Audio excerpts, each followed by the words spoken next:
বিসমিল্লাহির রহমানির রহিম। সম্মানিত ভাই ও বোনেরা,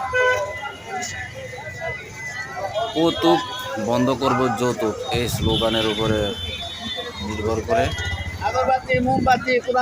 আজকে শুরু করছি বিষয়বস্তু। আজকে আমরা চলে এসেছি, বিভিন্ন ধরনের দোকান আছে কোরআন শরীফ মসজিদের উদ্দেশ্যে। আমরা যেহেতু ঢাকা থেকে আসছি, ঢাকা থেকে আমরা একটা পিক আপ নিয়ে আসছি। পিক আপে করে মসজিদের হায়েস নিয়ে আসছি।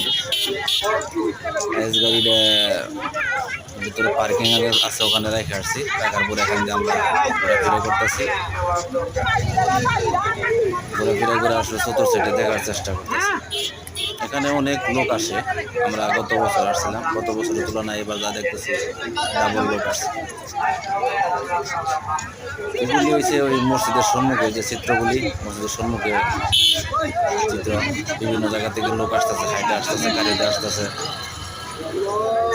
আসলে যেখানে লোক বেশি এখানে আল্লাহর নজর বেশি। আল্লাহ সব জায়গায় নজর দেয়, যেখানে লোক বেশি সেখানে রহমত বেশি। এখানে যে একটা ফকির শুয়ে আছে, কিভাবে শুয়ে আছে। এদিক দিয়ে আবার যে গরমে ঠান্ডারও ব্যবস্থা আছে, শরবত আছে, শরবতও খেলে খেতে পারবে।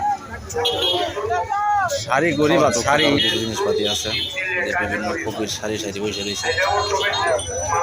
এটা হয়েছে মসজিদের যে সম্মুখে চিত্রগুলি। এখানে পোলাবানের জন্য কেনাকাটির জন্য অনেক কিছু পাওয়া যায়। তারপরে দেখা যায় কোরআন শরীফ নিতে চান, এখানে সম্মুখে আছে। বাইরে দিয়ে নামাজের বিছনা, এই দিক দিয়েও নামাজের বিছানা হয়ে যাবে কিছুক্ষণ করে। রাস্তা পার্টি বিছানা শুরু করে দিছে। এদিক দিয়ে মূল মসজিদের ভিতরে আমরা ঢুকতে পারি নাই। মূল মসজিদের ভিতরে জায়গা অনেক আগে বুক হয়ে গেছে। আমরা দেখি সাইডে দেখতেছি, সাইডে কোনো জায়গায় বসতে পারি কিনা।